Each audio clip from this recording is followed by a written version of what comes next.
Welcome to Ear Biscuits. I'm Rhett. And I'm Link. This week at the Round Table of Dim Lighting, we are helping you guys out in the business sector. Oh, well, that's such an overpromise.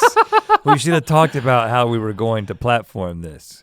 I think the honest answer is we asked you to ask us questions about work. In the workplace situations that we can help breathe our perspective where otherwise it may not need to be wedged. And we shouldn't promise that we're going to help because I kind of feel because then when we do help, we'll seem awesome. Under promise and over deliver, but that's not even what I mean. What I'm saying is that's marriage, not work. It's like a doctor it's like a non-doctor giving medical advice. I think that we should always premise every single question and answer episode with, we are not experts.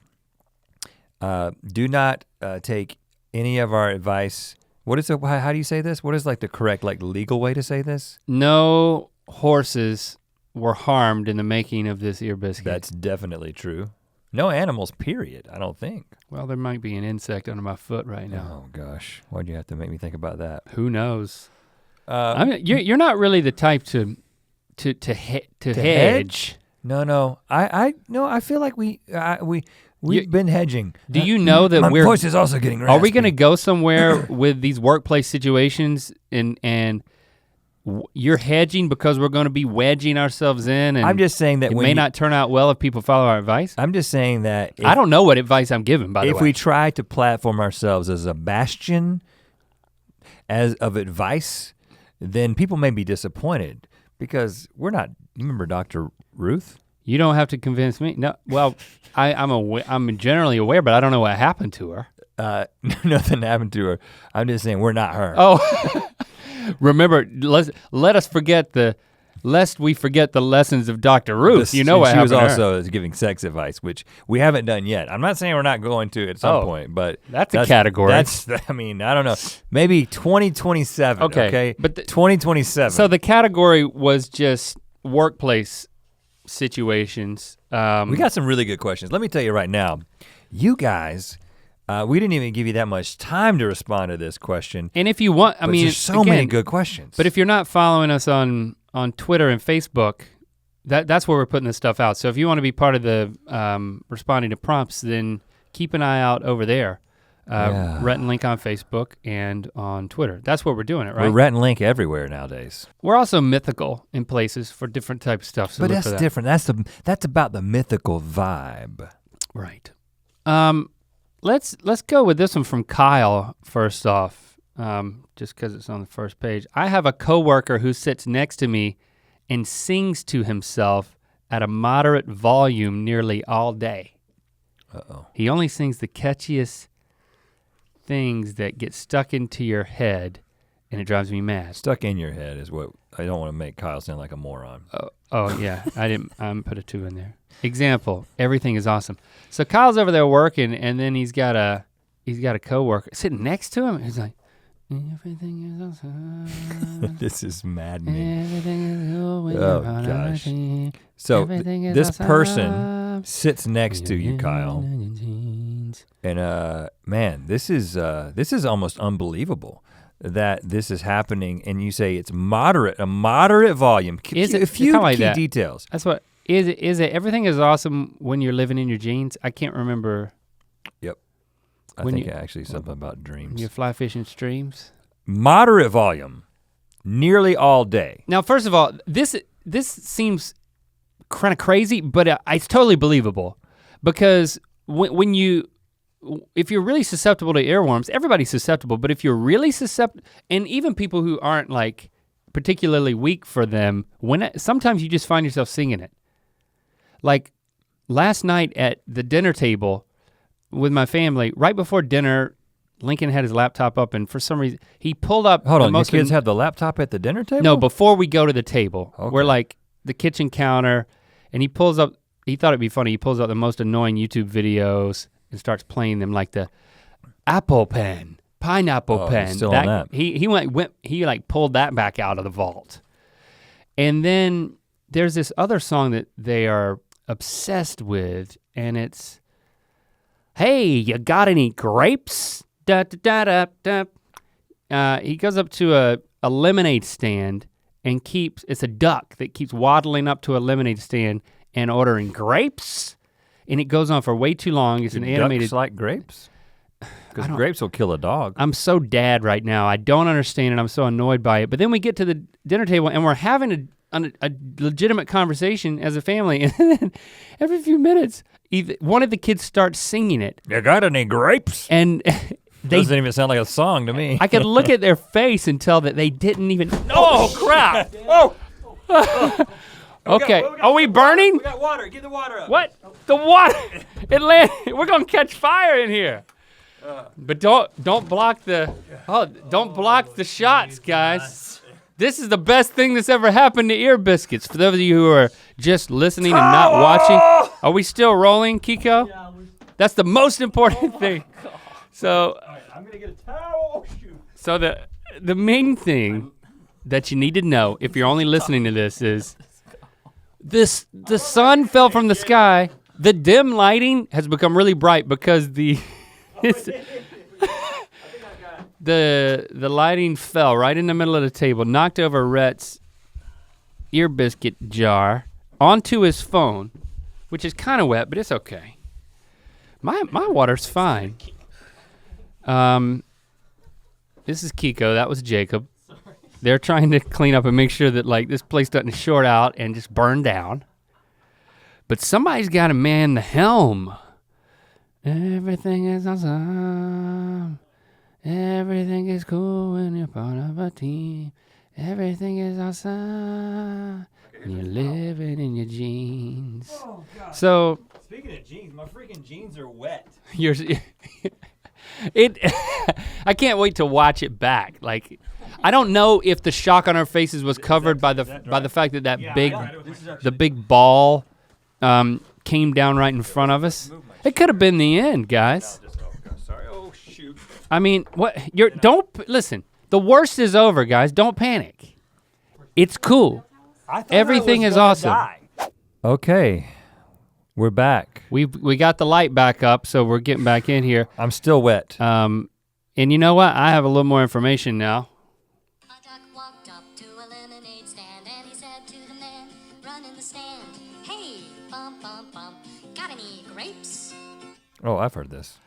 Well, I'm such an ignorant internetainer, and you guys are probably screaming this if you know it. It's the Duck song from old. March 23rd, 2009. You know how many views this thing has? Let me guess. The Duck song, 2009, 274 million views. That's a crazy guess, and you're still low.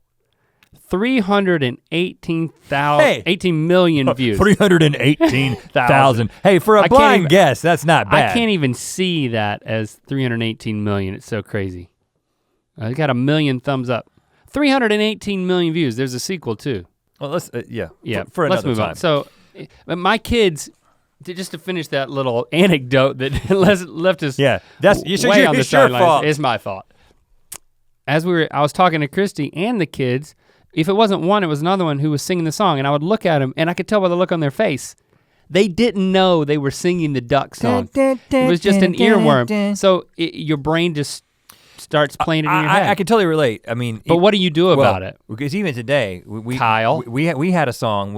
You'll find out on GMM later, but we had a song that was in our heads all day that we were randomly singing. I think I have a solution to this. Now you could do the direct approach, but the direct, honest approach to say, "Hey, man, you're annoying me with your music." Don't do that. That's no fun. I don't think it will work, by the way. Well, here's what I would do. Okay. You be the guy that's singing the song to himself. Okay, go through the chorus a couple of times, and I'll tell you what I would do. Running the stand, hey, boom, boom, boom. Got any grapes? No. Sing Everything Is Awesome. Why? Sing a song I know because what difference does it make? It makes. You'll find out in a second. Oh. You have to sing the chorus of Everything Is Awesome. Everything is awesome. Everything is cool when you're part of a team. Everything is awesome when you're living in my jeans. Everything is awesome. Everything is good when you're not on a team. Everything is awesome. And then I'm looking at you like, what happened to you, brother? Every time the guy starts singing, sing louder than him in a slightly different key. And he will stop. That's tough. He will stop, I guarantee you. You will embarrass yourself. You will lose friends, but you will gain your sanity back. Try it. Well, you don't want him to times. be your friend. You're saying you'll lose him as a friend or you'll lose other friends? You may lose other friends because they'll be You're like, why is this doofus singing everything is awesome so loudly off key right now? It doesn't matter, it's worth it. You will get your sanity back. And lock eyes with the guy when you're doing it? Yeah, if it's a cubicle situation, you peek over the top. Everything is awesome. Slur your words a little bit. Everything is good when you're part of a team. God. He will stop, he will never do it again.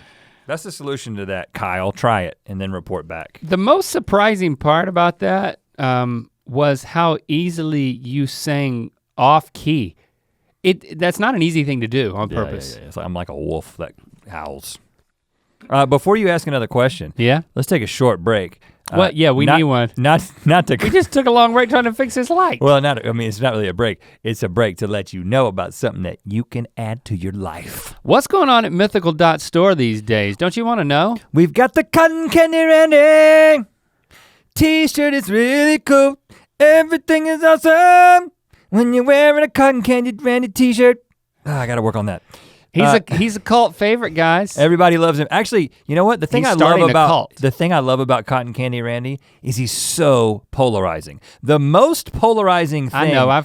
We've heard this. And I absolutely love polarizing things. That's why some of you hate me and some of you love me. They don't hate you, Rhett. Because I'm polarizing. If you're talking about me, let's just keep it off the air. And I absolutely love Cotton Candy Randy, and I love the fact that so many people love him and hate him. I know, you said this, and I said if you hate it, wear it out of hate. But you can also find different things in Mythical You don't like Store. me talking about Cotton Candy Randy. You just got upset with me talking about Cotton Candy Randy. How polarizing. You've already told them that. Me talking about Cotton Candy Randy is polarizing for you. The whole thing you said about polarizing, you're saying it like you've never said it. But you've said it before. Not everybody listens to every Ear Biscuit. I'm saying it for the new people. If you want something else, there's other stuff at Mythical Store. And if you want to know when new stuff hits Mythical Store, sign up for our Mythical newsletter. It's free, it's intriguing, it's entertaining, it gives you behind the scenes. A recent issue, our wives contributed to the newsletter. So that's mythicalmonthly.com. Is that how you sign up for that? I believe so. Here's another question. Hannah, this is a doozy. There are 4, you know what? I'm not gonna say her last name. We're gonna beep that. Did we say Kyle's last name? No. Because we said we wouldn't say the last name. Yeah, you did what you give me a hard time about doing all the time, which is— I said don't say their full name, and you told me 3 times. Yeah, I should have told myself. Look, well, I marked it out. Yeah, I should have done that. Hannah, blank. There are 4 student workers in my office. Hannah, myself, Olivia, Katrina, and Melissa. Our boss refers to us as Heather, Hannah, Christina, and Melanie, respectively. We've corrected her many times that she is not calling any of us by the proper names, but she has yet to change to using our real names. How do we get our real names back? Now, asterisks on Hannah, and that is, when she uses Hannah, despite being my name, she is always asking for Olivia. Hannah never actually refers to me. So she's got 1 name out of 4 right, but is referring to the wrong person. So she has 4 names wrong. I had to draw a little diagram to understand this. Yes. So the boss calls Hannah Heather.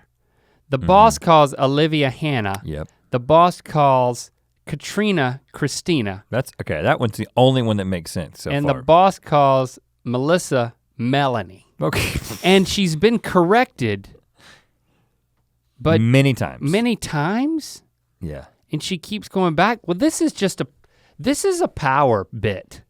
I think. Oh, I think it's— hold on, but as someone who gets people's names wrong all the time. Yeah, it's a power play for me. It's not a power play. You don't think I'm stupid. No, you don't do this. I'm in charge. No, you don't do that. Well, I will say today, Have we talked about this? No, it just happened. What do you mean have we talked about it? No. The Johnny Jotty thing? No. We haven't talked about it? I thought we talked about it in a Good Mythical More. No, we just talked about it with a person an hour ago. Okay, well, so we met somebody the other day and they said they introduced themselves as Johnny, and it was, to me, it was relatively clear they said Johnny, and Link said back to the guy, Jotty? You made up a name that doesn't exist. I thought he said Johnny. And it was really funny to me. And then an hour ago, 2 hours ago, we met a guy named Chris. He introduced himself as Chris, and Link said, Cruz? So he automatically assumes these names that are like very unique.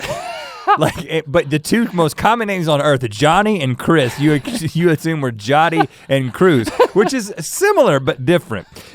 But as soon as you were corrected, you stopped. You didn't keep doing I'm not a jerk. So this has been pointed out. I don't think. To this person. It's weird. I mean, it is a working theory. It could be a power play. That the boss could be throwing the power around here. It's like, I know that's your name, but it's like, to me, it's akin to the power play when you give somebody a nickname. Like, unless you're like a recreation grade school soccer coach, you just can't go around giving people nicknames. I would have thought you would be a nicknamer. And I think I've been very tempted by it, and I searched my own heart, and I realized that it's like looking down my nose at somebody. Like, who am I? I don't have the right to change somebody's name or to decide how it's pronounced or anything like that. You know, I do agree that in those instances, like when you give somebody like a pet name or a nickname, that's a power play. It's a power thing. So I don't know if that's happening here. These are more alter egos. This is getting somebody's name wrong. And to me, if you've tried to correct her multiple times, you're saying if we believe the best about the boss. If we believe the best about the boss, which we will choose to do, we'll choose to be mythical and do that. Nice. I think that this is an opportunity for alter egos. You guys, you may be Hannah, Olivia, Katrina, and Melissa at home, but at work, you're Heather, Hannah, Christina, and Melanie. You're super. It's like you're super workers. Super alter egos. You guys can I would do different. Be different. Be left-handed at work. Can you do that? Especially if it involves a lot of handwriting. Can you be other-handed? Or like, I don't know, anything that involves like a lot of dexterity. Just be a different like a batter. Person. Wouldn't you love to say, well, I'm Link at home, but I'm Charles at work? I mean, wouldn't you love to be able to do that? I think this is an opportunity for somebody. It would be, it opens up a world of possibility. It's kind of like when you go to a new school and you're like, I can be somebody new. When you move. A lot of kids do that when Or they it's move. like when Peter Dinklage, he used to be called Chip, your neighbor. And he was called Chip and then one day he shows up at school and he's like, call me Peter. And we all did. We all did. It took a while for me. Yeah, because you had grown up calling him Chip and then you had to call, so you know what? Hannah, you need to stop, you need to see this as a blessing. You need to see this as an opportunity. I love that. Yeah, that's and one of your friends, it's confusing because one of your friends is known as you. And I was talking to Olivia just then. Yeah. By the way. Right, that's the confusing part. Now we've got two questions that I think can be addressed together, although having read them, I do believe that at least in my opinion, there's a different tack for each one of these. You wanna read them both though? Sure. James, yeah, he thought I was gonna say something else after his, but James, that just is his name, says, my office mate often comes back from lunch and has eaten so aggressively that she has to use a flosser to dislodge the whole chicken she has just eaten. A flosser? Yeah. Is that a job description? I like somebody comes in? A utensil. Unless this is a place where they have a flosser. It makes me want to clean my teeth right now. I'm like searching. Then spends 20 minutes sucking said bird carcass parts out of her teeth. What do I do? And let's couple this with the question from Melissa. OMG, I have a coworker across from me who eats unshelled sunflower seeds all day. Crunch, snap, spit all day. What are they spitting if they're already unshelled? I think, my unshelled, like they haven't had the shell removed yet. I think that's the use of that term in this context. All day, then add tap, tap, tap of the paper cup he spits the seeds into. So we've got 2 annoying office mates. We've got a coworker who sits across and an office mate. Well, the first person, James, who has to endure the sucking of the bird carcass for 20 minutes, at least you don't have to endure the tap, tap, tapping that Melissa has to endure all day. So, James, we're just trying to put yours in perspective. You can leave for that window of time. You have pinpointed the problem. That was exactly what I was thinking. Oh yeah? I was thinking that for the flosser, you take a walk. This is your break time. When Avoidance. She comes back and she breaks out the floss, that is your cue for a short break. 20 minutes. 20 minutes. A 20-minute walk around the building, take an important phone call. This is an opportunity. Now, Melissa on the other hand. You're turning these into opportunities. Melissa on the other hand, this is an incessant crunch, snap, spit all day. And my advice here, and I don't know if it's possible, I don't know if I would be capable of this, but I believe you have to learn to love it. No. Yep. I disagree. I disagree. But I think it can be done. I think you can learn to love something. How? I think the power of your mind. There are people who have done deep meditative practices and they have taken even pains that their body is experiencing and they found a way to focus in on them and actually to begin to gain pleasure from them. And I don't think I could do it, but I read a book where somebody did it and I'm thinking that maybe Melissa can take a chance and see if she can learn to love spit, crunch, snap, spit, crunch, snap, spit, whatever it is. Take a chance on loving. But what do you think? Spit, snap. You don't think it can be learned to be loved?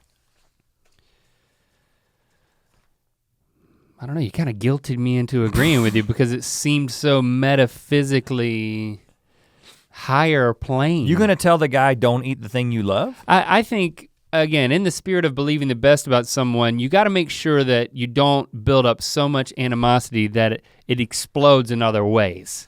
At work, like you don't want to be a pressure cooker towards your office mate who, again, believing the best in this instance would be, he doesn't know it. He doesn't know that he's tapping. He doesn't know that this is audible to anybody else or she. I don't know if they mentioned the. No, it's a man. He spits the seeds into. But then, I don't know. I do think this is delicately and almost apologetically approach and say, I know how much you love sunflower seeds. Trust me.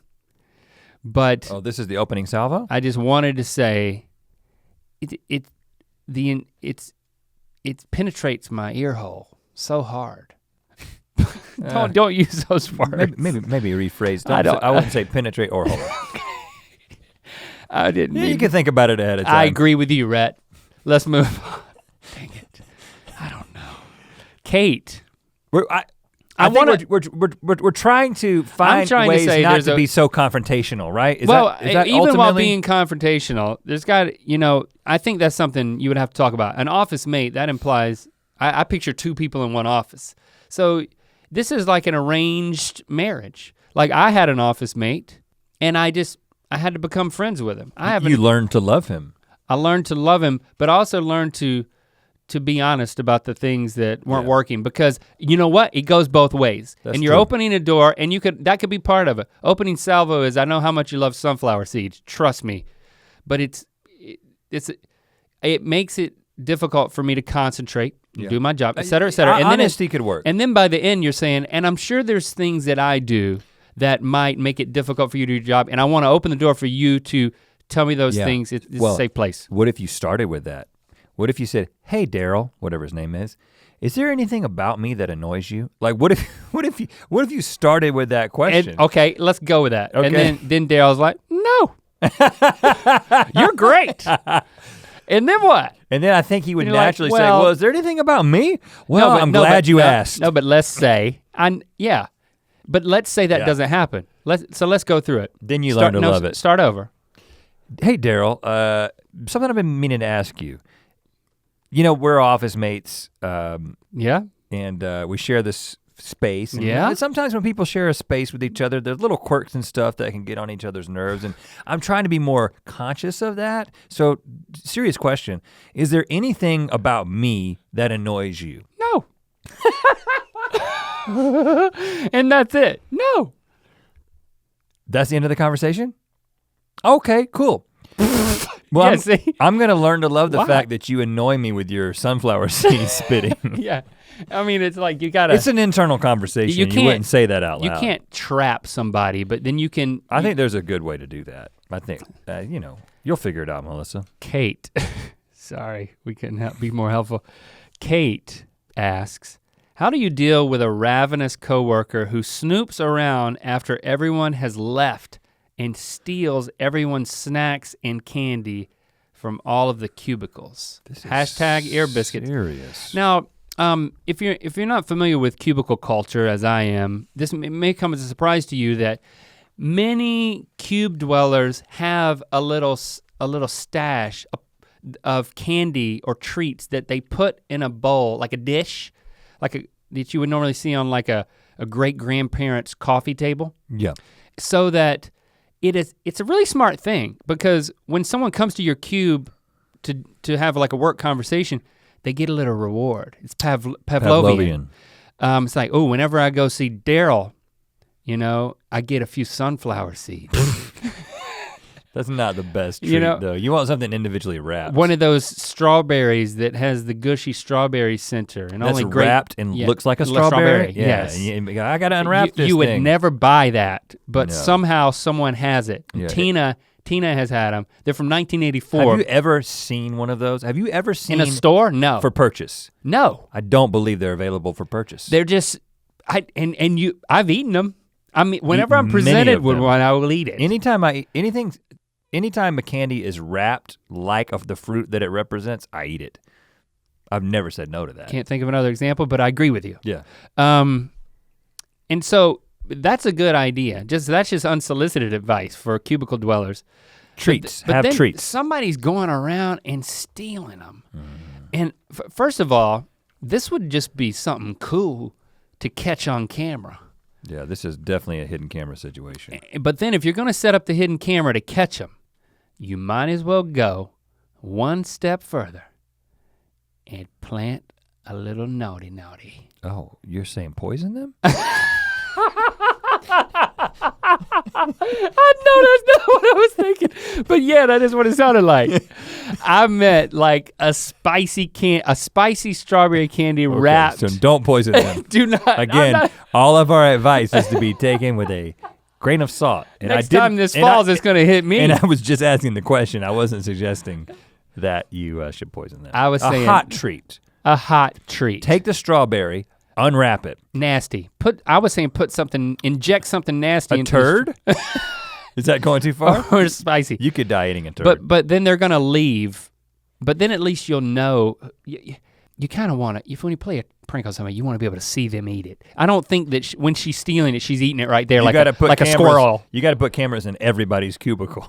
You're like, hold on, no, this is all worth it. Hey, no, after night 1, when they steal the good candy, you know who it is. Night 2, you put the How camera. About putting a tracker on the candy?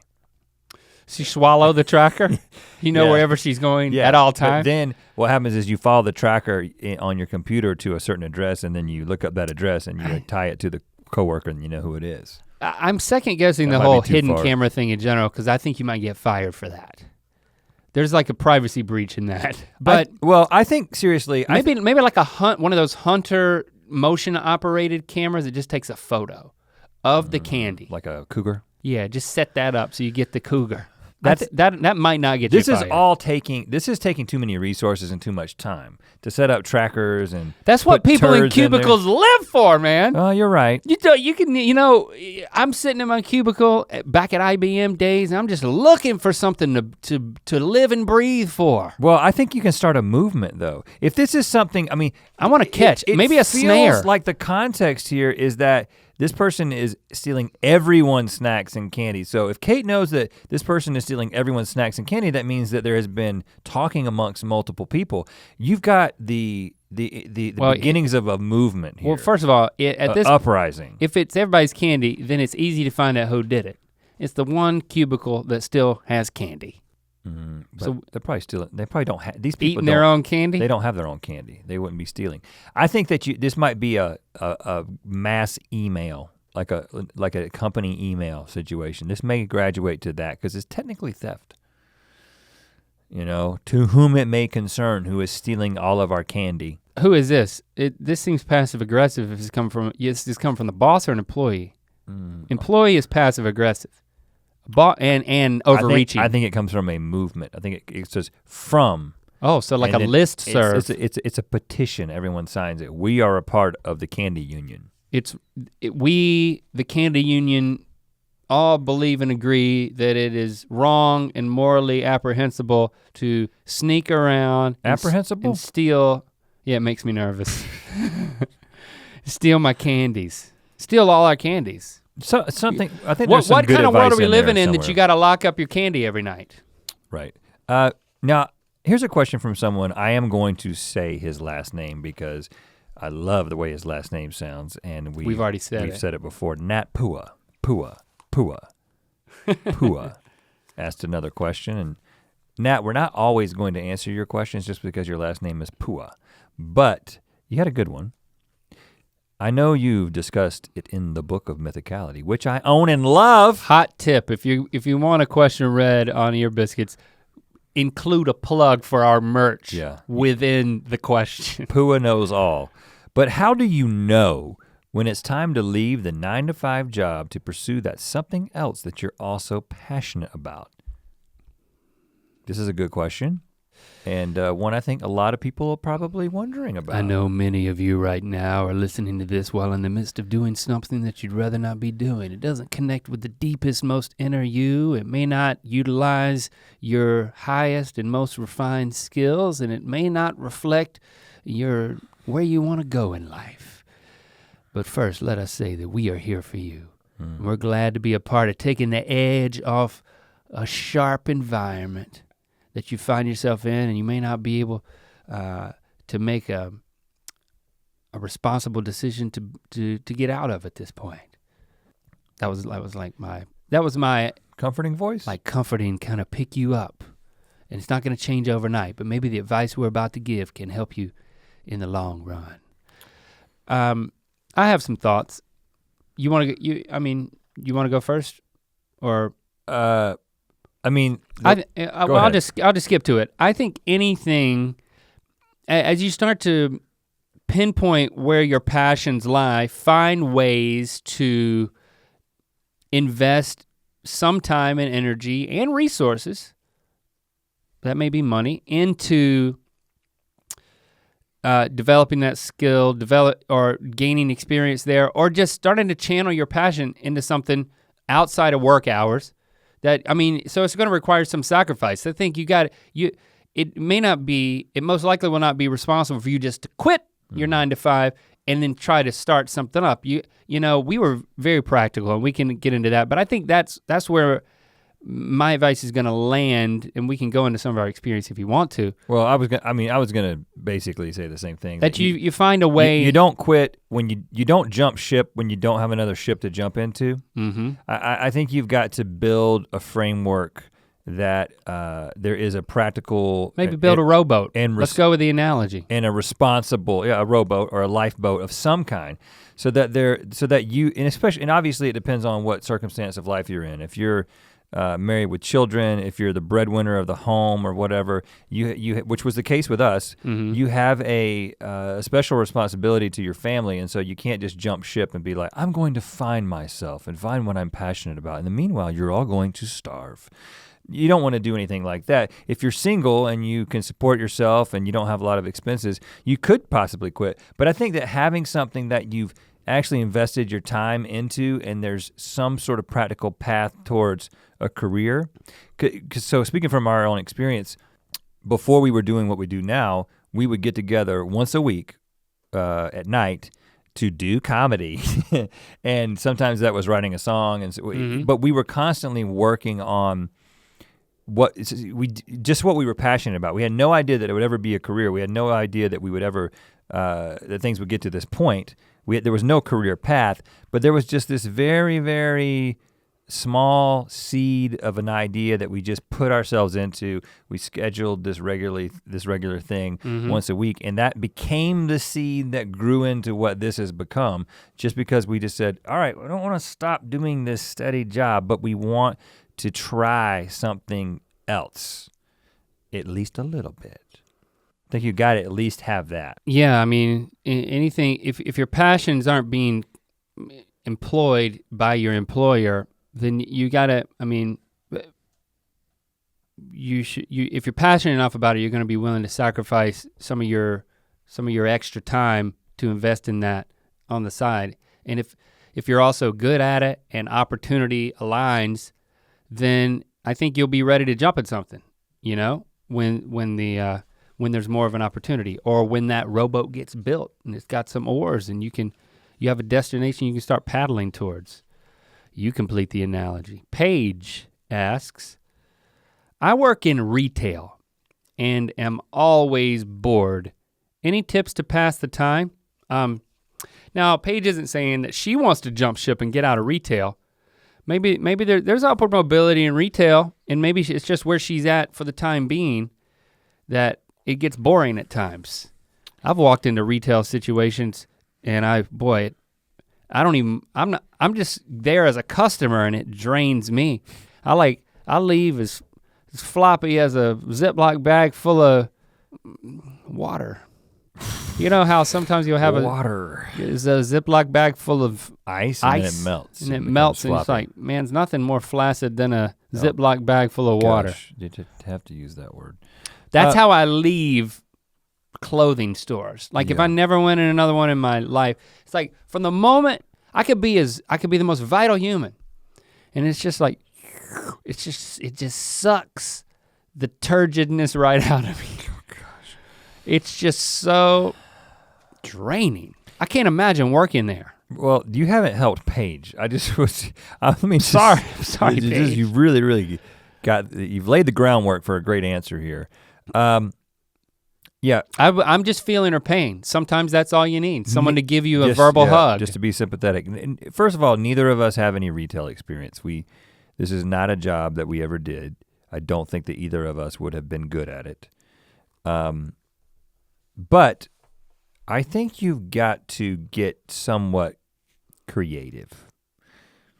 I don't know what kind of retail you're in, but because you have to stay engaged and do good at the job so that you can move beyond it.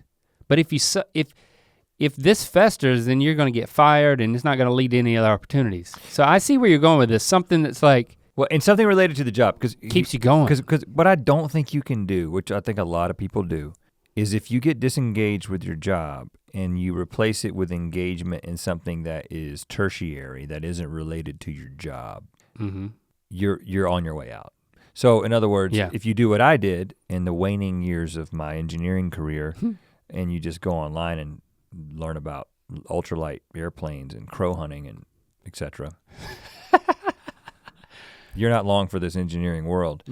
And so that means don't just consume yourself with social media or just gossiping about other coworkers or just wasting the company's time. I'm not saying you're doing that, Paige. I'm just saying that can be a temptation in an environment like that. Making paper airplanes with the printer paper. Yeah, I think you gotta do things. Perfecting your design and throwing them. Exactly. I think we're talking things like, let's just say you work in a clothing store. Retail? Retail clothing. Oh, I thought retail was clothing. Yeah, it could be like, it could be convenience store? Pottery Barn too. That would be retail, wouldn't it? Sure. But probably clothing? That drains me too. So okay. Yeah, anything that drains me, I think is what I call retail. The only non-clothing retail I could think of was Pottery Barn. Like I dug so deep and that's what happened. Pottery Barn. I haven't been in a Pottery Barn in a long time. Sure, it's great. Now, folding t-shirts. I'm thinking about this because I was recently in a retail store and I saw a girl using the t-shirt folder. It's like a flat plastic thing. And now she was using the t-shirt folder. I was like, that's neat. And yeah, it'd be neat for a little bit. But what if she was like, I'm gonna do a new way to fold the t-shirt. I'm going to perfect the one-handed thing. And then you start doing it and you get really good at the one-handed t-shirt folding. And next thing you know, you've got a crowd. Ooh, it's like busking. Next thing you know, you got people showing up. Watch the one arm, well, she's got no, two arms. She's got 2 arms. Watch the 2-arm girl fold the t-shirts with 1 arm. And next thing you know, you got a line of people who they're coming, they're I waited in this line, I finally get up here and she's got 2 arms. I've heard wrong. And she's folding, and then you get when you can do 2. Look, she's folding 2 t-shirts. XS, XS, extra small on this hand and extra large on this hand. And I don't know how she does it. And next thing you know, people are buying t-shirts left and right. You're working your way up to manager. The shirt says, this shirt was folded by the 1-arm t-shirt folder. And then one day. Then it was, and then smaller. It says, and unfolded by me. yeah. And then one day you're sitting in the top of the skyscraper with your glass office looking out over the New York City skyline because you are the CEO of this place. And you the what? CEO. And you have a little plaque over there. Out of tune. The wolf is back. And people, and they reminisce. The people reminisce and they're like, you see her? She's on the top of this company. She's at the top of the world. You know how she started? Let me tell you a little story about folding t-shirts with one hand. That's how legends get started. Paige. I would recommend just hiding in the middle of the clothing rack. Just jumping out and scaring people. That's a shortcut. That could also work. You could work your way up to the top doing that. Nat Pua. Let's just say his name in between any of them. Every once in a while, yeah. Lucy, I work at an elementary school. How do I get my 5th graders to think I'm cool? This is easy, Lucy. Fridays are GMM day. Cody asks, what do when a crappy coworker gets more recognition than you, the one who really deserves it? Oh, Cody. Cody's got strong opinions about himself. He left out the word you too. What do I do? What to do? What to do when a crappy coworker gets more recognition than you, the one who really deserves it? Cody, I would challenge you here. If you believe that you are less crappy of a worker than the more recognized coworker, I don't know your situation. You could be right, but I would challenge you to just try to put an objective lens on the situation and look inward. Maybe there is something that's crappier about your work than you know about. Oh. Or maybe there's an aspect, maybe there's another criteria that you are not using to judge your work or your crappy coworker's work that someone else, like your boss, is seeing. That may very well be. I think a lot of us have a tendency to get bitter with other people being recognized or being compared to people, or just not seeing in someone else what someone else does. And it's because you have a limited criteria of what success is. And for example, someone, and I think this could be me in many instances, looks at on paper, like results, efficiency, results, quality, measurable things, and can compare myself to someone else and say, the numbers don't lie. I am outperforming this person, but it could very well be that other person is more likable. Uh-oh.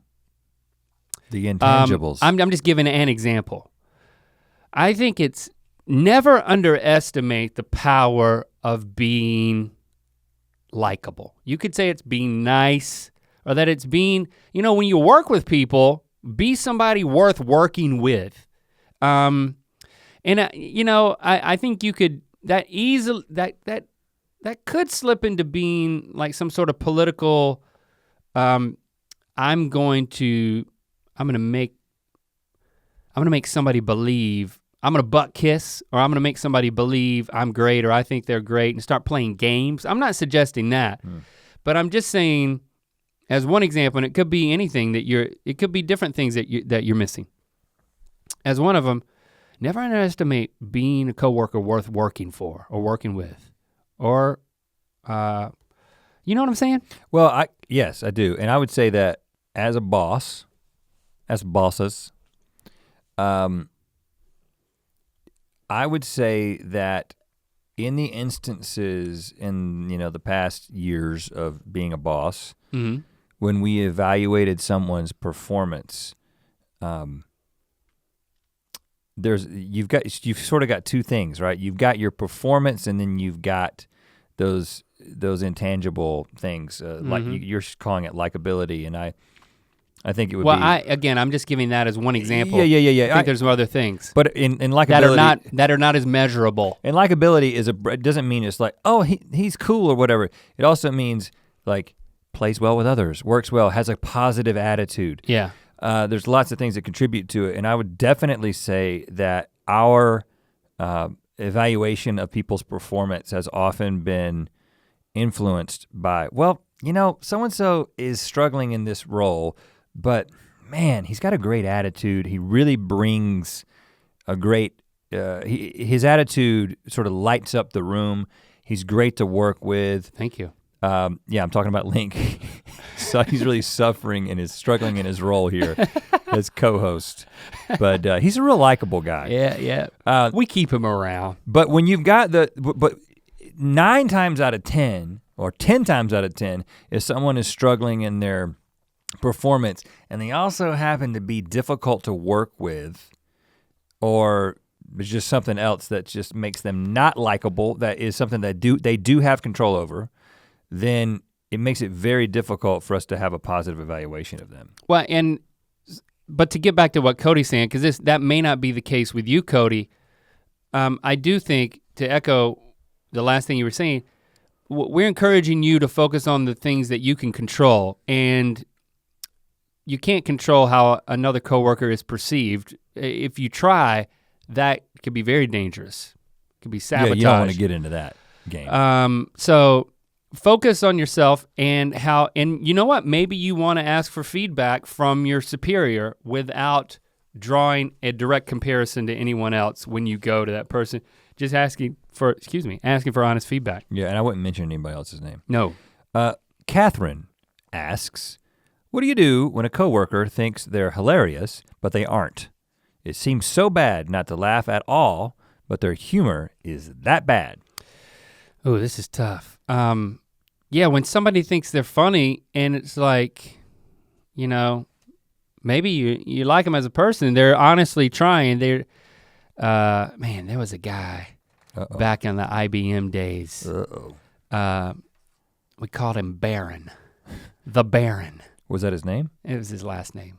Oh. He would come around and he always was yucking it up with the jokes. And they were always like painfully, they were just cringy. And it was the type of thing that like,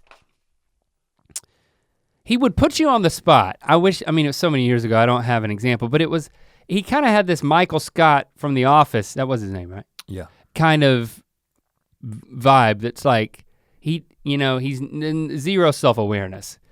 And it's not like he'd be telling a joke to a group, he'd be telling a joke to you, and he's looking right at you, and it's like, now it's time for you to laugh, and you're like, ha, yeah, courtesy laugh. And that stokes the fire. Oh, the courtesy laugh. But it's cold-hearted to just stare right into his soul and just like be flat-faced. But you're pretty good at that, because a lot of people might think that I would be the one that would do the stone face and you would do the courtesy laugh, but just as well as I do. Yeah, I can be cold. That I've seen this in my 30 plus years of friendship with you. Yeah. That you have a tendency when somebody does that, maybe you didn't do it at IBM, but many times me and you have been talking to someone and they've said something that's not funny. And I look at you and I can tell he's not going to respond to this, and you're stone-faced. And I'm like, if I do this, this is gonna get so awkward. So I'm just like, And you know why? I do a courtesy laugh. I've gotten in such a habit of doing courtesy laugh because I'm a people pleaser. Yeah. But also because I'm always with you and I know you're not gonna do it and I gotta double up. And I have to do it. You gotta double up. And that's good on you because I'm not proud of, I think the reason why I'm stone-faced is because I'm more concerned about what other people observing this think about me than I am about what he thinks about me.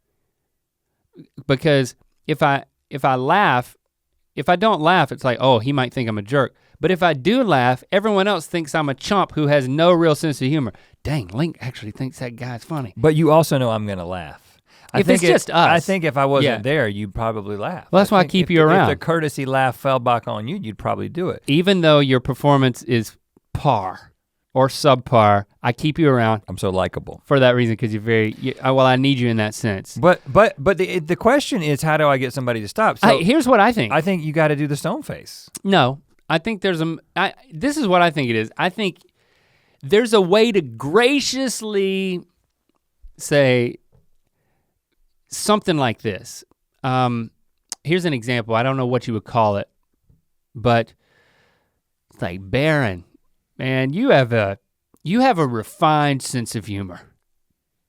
You know, it's just kind of like, that sounded a little sarcastic, but I didn't mean it that way. It's more like trying to find the beauty in the fact that this guy, his sense of humor is not funny. You mean to say something as opposed to laugh? Say something to him, just kind of like call him out on the fact that like, I didn't find that funny, but I really enjoy the fact that you said it anyway. Yeah, but what if that's pretty mean, if that leads to him I'm not doing getting more? Anywhere. Well, I don't know. I'm not trying to this. I'm gonna give similar advice. I guess I have had experience with this guy that like, once he knew that I still really liked him.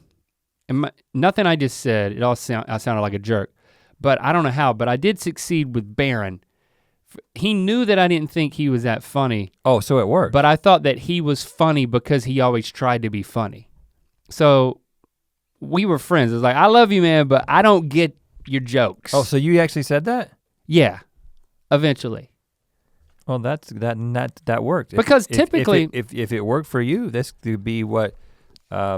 Typically, the type of people that do that, they're like, there's a sweetness to them that they're likable people in general. It's not like the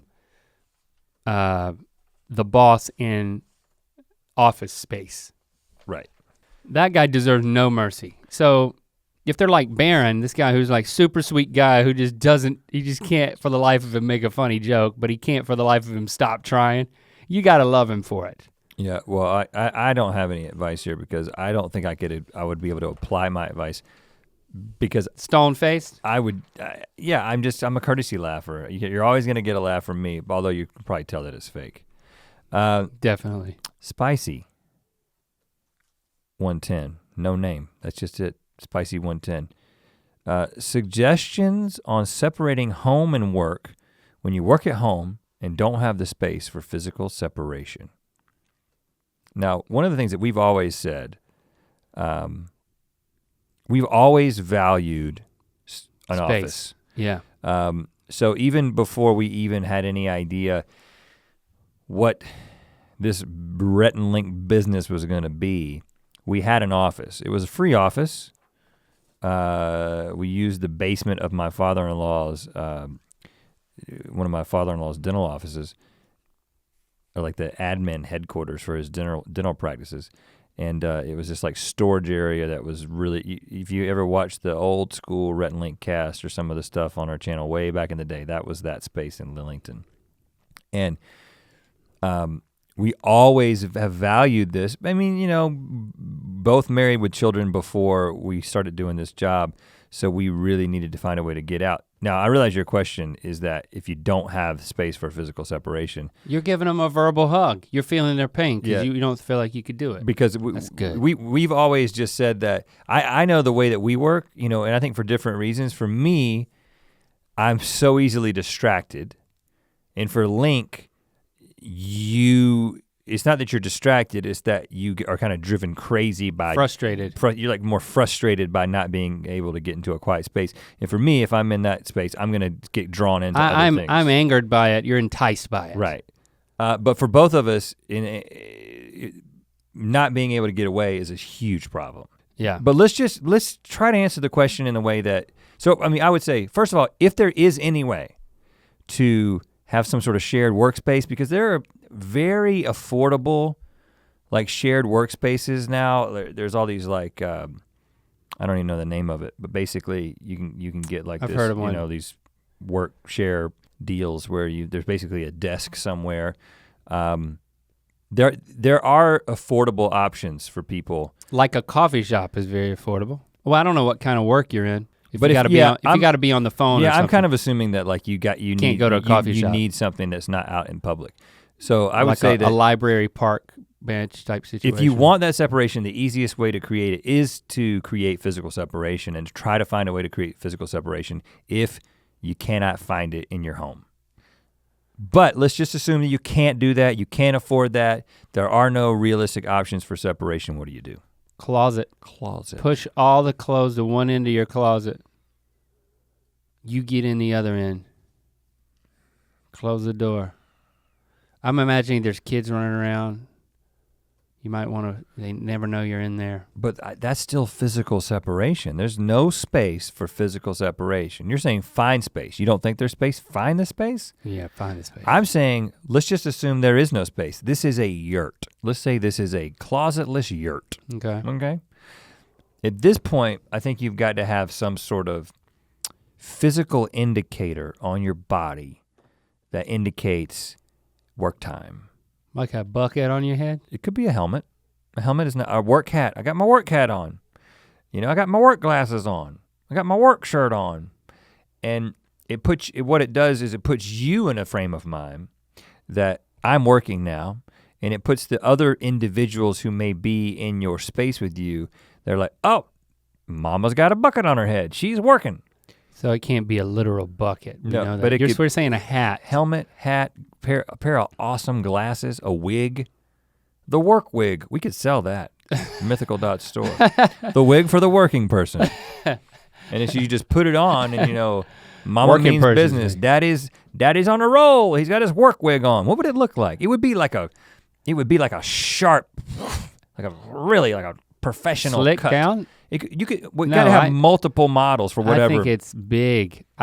Some of them are big. I think we sell 12 of them. There's a lot of curls, and the hair on the sides comes down, and then a curtain. It goes down over the ears, and then it goes a bit forward to serve like blinders on a horse. The work wig for the man or woman who wants to work like a horse. It also has a feed bag.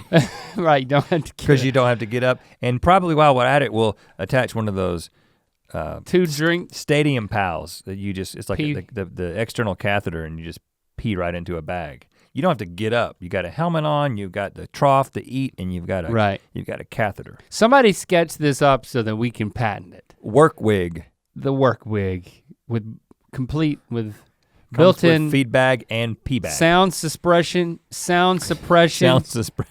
blinders, pee bag optional. Pee bag is optional? Poop bag, we don't have one of those.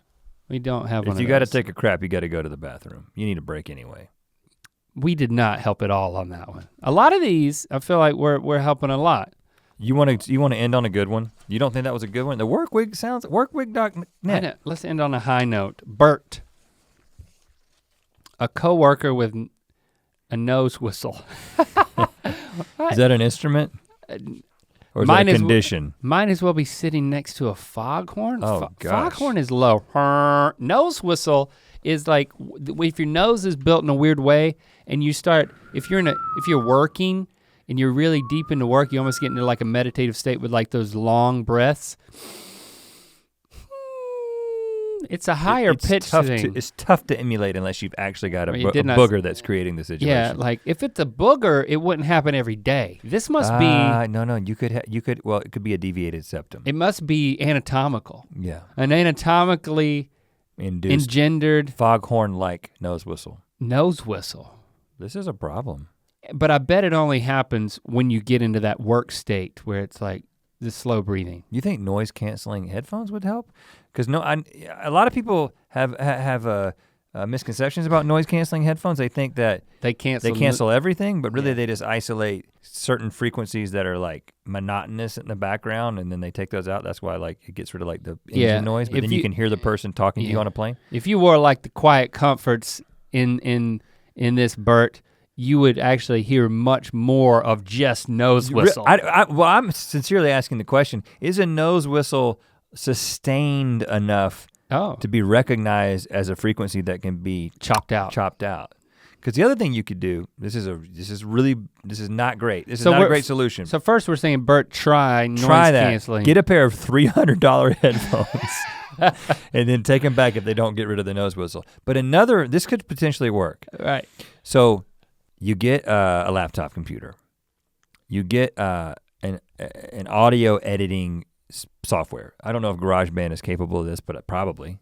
Okay. It's getting pretty desperate these days. So roll with me on this. They get pretty pro. And then I don't know what you're doing, but you put headphones into the computer so that, and then you're sending the sound. You sound like a dumb person. You put headphones into the computer. What does that mean? You attach your earbuds to the external the laptop jack of the computer. Okay, to the laptop. And then you set it up so that you're running all the sounds of the room through the laptop and through the audio software. And then you break out the filter that isolates certain frequencies, and you're talking Pro Tools, man. Yeah, well, I think I haven't worked in GarageBand in a couple of years, so I don't know if it's capable of this, but you may have to go Pro Tools, or I know Logic can do it. Okay. And then, so you get a copy of Logic. Frequency isolation filter. And there may be an iPhone app at this point, or just a phone app at this point that can do this. Now the problem is, so you let the nose whistle start and you move the isolation, the frequency back and forth until you nail it, and then it's gone. Now Rhett knows this because in all of our years of editing all of our internet videos, I don't know how we came up with this delineation, but I was like much more of the editor, like cutting style and details. But then when it came to like an audio pass, I would pass it off to you, and because that was more of a figure out a new thing that then applied to fixing certain problems like this, like, oh, there's a hum in this particular shot, the shot before and after it don't have it, so it's very distracting in the middle of, say, dialogue. And you could use these filters and find it. So you're saying apply that particular thing. Yeah, the downside is you have to listen to everything through a laptop.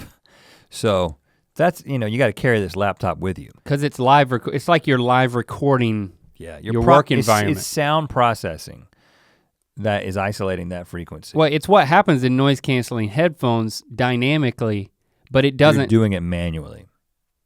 This could be an awkward setup.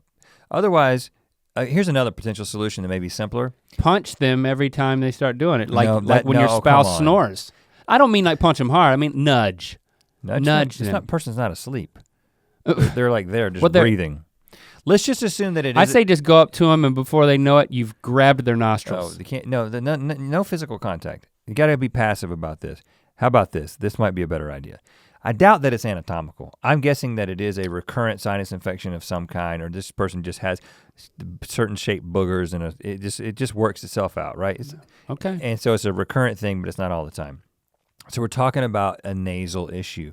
You need to get one of those oil diffusers that you've got at your house. Oh, nice. And you put in some sort of congestant. They've got oils for everything. We got one at home that says digestion. Don't give them the digestion, give them the decongestant. I'm gonna smell something and it's gonna help me digest better. But I bet you believe there are, decongestant I like the smells. Oils. And so you put, and you really pump it. You might have to get 4 or 5 of these things. And this person may say, why do you have so many oil diffusers in our office? Now it's like, I'm just trying to liven the place up.